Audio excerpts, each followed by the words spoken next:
ఇదే పెద్ద మనిషి చంద్రబాబు నాయుడు గారు ఇదే ఉత్తరాంధ్రలో ఎప్పుడు చూడని విధంగా ట్రైబల్ ప్రాంతాన్ని అభివృద్ధి పదంలో మనం నడిపించాం.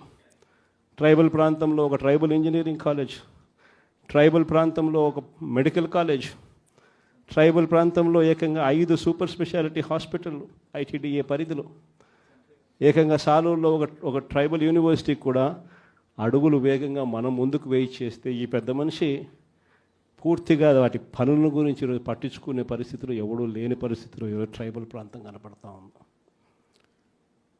ఈరోజు భోగాపురం ఇంటర్నేషనల్ ఎయిర్పోర్ట్ మనందరికీ కూడా పరిచయం. ఆ పనులు 5 సంవత్సరాలు చంద్రబాబు నాయుడు హయాంలో పనులు మొదలు కాల. బ్యాలెన్స్ ల్యాండ్ అక్విజిషన్ పూర్తి ఎప్పుడైంది అని అంటే అది మన హయాంలో. ఆ ప్రాజెక్టు శంకుస్థాపన ఎప్పుడు జరిగింది అని అంటే మన హయాంలో. ఆ ప్రాజెక్టు 30% పనులు ఎప్పుడు పూర్తయ్యాయి అని అంటే అది మన హయాంలో.